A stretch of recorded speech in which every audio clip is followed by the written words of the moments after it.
आती है, माताजी आते हैं, कोई भी माताजी आती है, वो माताजी आपको आपके बच्चे के लिए शिक्षा के लिए स्कूल खुल जाए ये क्यों नहीं कहती है? ये मैं कहना चाहता हूँ। हमारे क्षेत्र में हॉस्पिटल खुल जाए यूं उसके बाहर में क्यों नहीं आ रहा है? मैं यूं कहना चाहता हूँ। हमारे यहाँ रोड बनना चाहिए, उसके माता झटते उसके दिमाग में उसकी खोपड़ी में ये क्यों नहीं आ रहा है? यूं कहना चाहता हूँ मैं।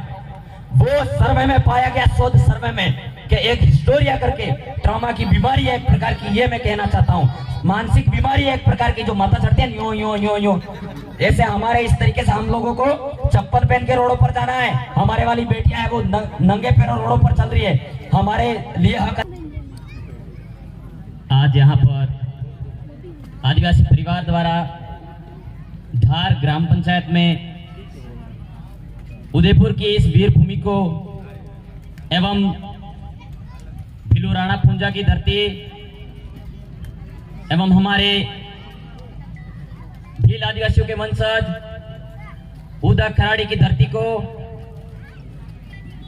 और मन्नारे जगदीश जी पांडोर की धरती को एवं मैं हमारे ट्राइबलों के लिए काम करने वाले मेघराज जी तावड़ की धरती को मैं खेरवाड़ा नया गांव की तरफ से जोहार नमन करता हूं।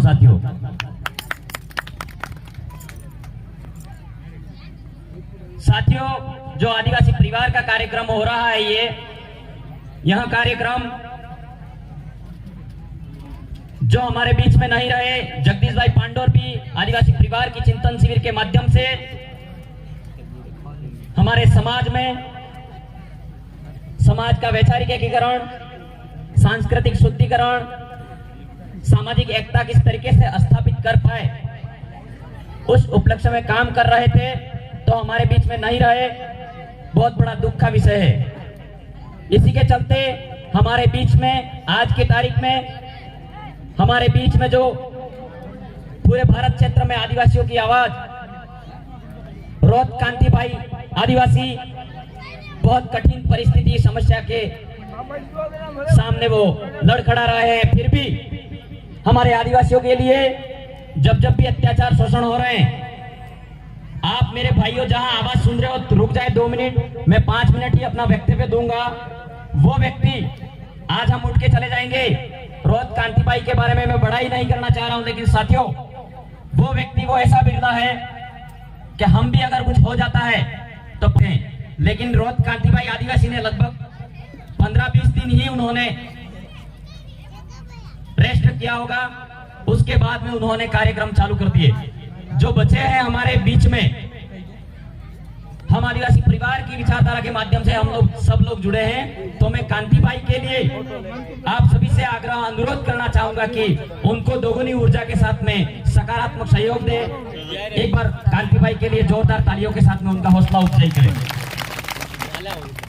और हमारे आदिवासी परिवार की इस विचारधारा को एक अनुशासन तरीके से और संवैधानिक दायरे के तरीके से आगे बढ़ाने के लिए काम कर रहे गुरु भवर दादा के लिए भी जोरदार तालियां बजाएं, आप ये कहना चाह रहा हूं।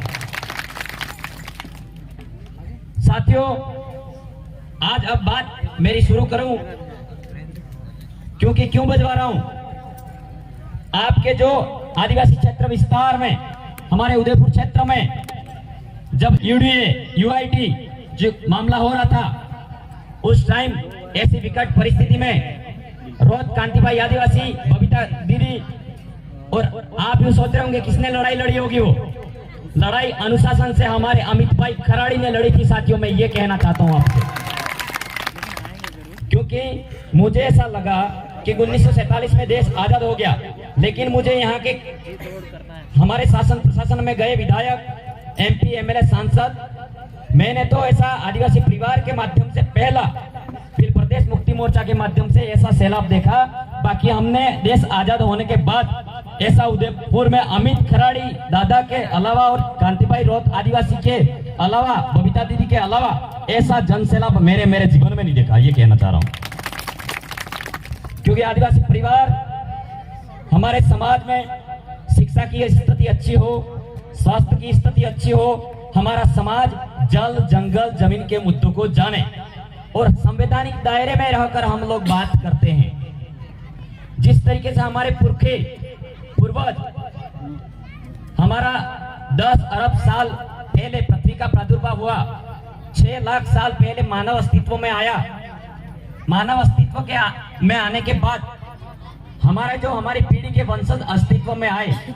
आने के बाद में हम लोगों का स्वभाव का निर्माण हुआ। उस समय लोगों में स्वभाव निर्मित हुए कि हमें क्या खाना, क्या पहनना, कैसे रहना, किस तरीके से हम हमारी बुनियादी सुविधाओं की आपूर्ति करें। ऐसा करके उन लोगों ने जो व्यवस्था बनाई, उस व्यवस्था को हम लोग आदिवासी व्यवस्था परंपरा कहने लगे। साथियों, वो परंपरा हमारे पुरखों की नैसर्गिक जीवन शैली जीते आने वाले लोग थे। उस तरीके से हमारे आदिवासियों में चरित्र का निर्माण हुआ। उस समय इस भारत में 1498 में पुर्तगाल आते हैं, फिर उसके बाद में अंग्रेज आते हैं, फ्रांसीसी आते हैं, डच आते हैं, मुगल आते हैं, सब लोग आते हैं। लेकिन हमारे ये आदिवासी भील समुदाय, जो आदिवासी कौम है, वो इस पृथ्वी का प्रादुर्भाव हुआ उसी समय से हमारा जो वंशकाल चलता आ रहा है, यानी कि हम इस देश के मूल मालिक हैं मेरे साथियों। तो वो ब्रिटिश शासनकाल के अधिकारियों ने हमारे अंदर संविधान में हमारे आदिवासियों के नेतृत्वकर्ता जयपाल सिंह मुंडा ने ये बात ड्राफ्टिंग कमेटी में रखी कि हमको आदिवासी शब्द से चिन्हित किया जाए। लेकिन ऐसा पूरे ट्राइबलों की जाति के अनुसार मानकर जनजाति में हमको डाल दिया गया, अनुसूचित जनजाति में डाल दिया गया। तो हम लोगों को तब से हमारे संविधान में प्रावधान दे रखे हैं, और प्रावधानों में हम आज बता पा रहे, कहीं ना कहीं हम लोग जनजागरण का अभाव रहा। तो मैं बताना चाहूंगा, हमारे जो कोर्ट के, क्या सुप्रीम कोर्ट के जजमेंट है, वो सही तरीके से हम लोग पढ़ नहीं पा रहे हैं, समझ नहीं पा रहे हैं। या हमारा एमपी एमएलए कोई सांसद होता है, वो समाज को सही जानकारी देना नहीं चाहता है। क्यों देना नहीं चाहता है? क्योंकि वो ये लोग समझदार हो जाएंगे तो मेरे से ही सवाल करेंगे। अमित भाई का स्वार्थ एमएलए बनना नहीं है, लेकिन आदिवासी परिवार की विचारधारा के अनुरूप काम कर रहे हैं और समाज के लिए काम कर रहे हैं। जिस तरीके से हमारे समता जजमेंट आता है 11 जुलाई 1997 को, उस समता जजमेंट में यह बताया गया है कि अनुसूचित क्षेत्र में, यानी कि आदिवासी क्षेत्र विस्तार में, ये पूरी जमीन तो ठीक है, 1 बीघा जमीन तो ठीक है, 2 बीघा जमीन तो ठीक है, 1 इंच भी जमीन केंद्र सरकार और राज्य सरकार की नहीं है। ये समता जजमेंट में सुप्रीम कोर्ट में हवाला दिया है, मैं नहीं कह रहा हूं मेरे साथियों। और एक बात, उसके बाद में दूसरा जजमेंट आता है वेदांता जजमेंट। उससे पहले 21 नवंबर 2003 को सुप्रीम कोर्ट का जजमेंट आता है अमरेंद्र प्रताप सिंह बनाम तेज बहादुर प्रजापति। उस जजमेंट में यह बताया जाता है कि आदिवासियों की जमीन गैर आदिवासी हस्तांतरित नामांतरित नहीं करवा सकता है। ये 2003 में जजमेंट आया है। बड़ी दुख की बात है कि हम लोगों को आज 20 साल बाद मेरे समाज को बताने का मौका मिला है। और साथियों, उसके बाद में ये जजमेंट आता है 18 अप्रैल 2013 को, वेदांता जजमेंट। उस जजमेंट में बताया गया है कि जैसे अमित भाई बता रहे थे, बबीता दीदी बता रहे थे, न लोकसभा न विधानसभा, सबसे ऊंची हमारे पुरखों की जो नैसर्गिक व्यवस्था, कस्टम सिस्टम को अपनाते थे, वो हमारी ग्राम सभा को पावर था 244(13)(3) के तहत। इस 244(13)(3) के तहत ग्राम सभा को विधि का बल प्राप्त है, ये उसमें बताया गया है हवाला।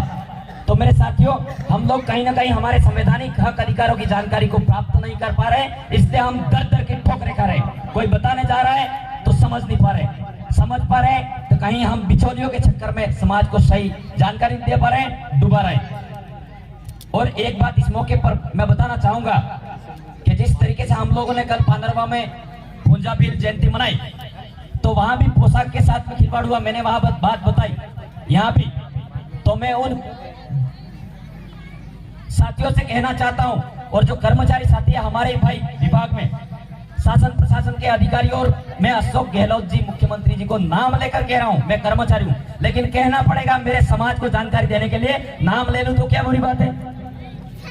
तो मैं उन कर्मचारियों को यह कहना चाहता हूं कि आपने, जब आपकी ज्वाइनिंग हुई उस समय में पुलिस विभाग के कर्मचारियों को भी कहना चाहता हूं कि आपने पूरा संविधान नहीं पढ़ते तो कोई बात नहीं, लेकिन आपने उद्देशिका पढ़ लेते, आप मूल कर्तव्य पढ़ लेते। मूल कर्तव्य 51 का भाग 4 में मूल कर्तव्य में क्या लिखा हुआ है वो आप देख लेते। 51 का भाग 4 में मूल कर्तव्य में पहले लिखा हुआ है हम संविधान की पालना करेंगे, राष्ट्रगान की पालना करेंगे, राष्ट्रगीत की पालना करेंगे। और दूसरे नंबर पे लिखा हुआ है मेरे साथियों, मैं शासन प्रशासन के उन अधिकारियों को भी कहना चाहता हूँ, हमारे काली भाई के बोर्ड उखाड़े हैं, हमारे पुरखों की पोशाक के साथ में आपने गलत किया है, तो उन मूल कर्तव्यों में मैं आपको दूसरे नंबर का कर्तव्य है, उस कर्तव्य पे बोलना चाहूंगा।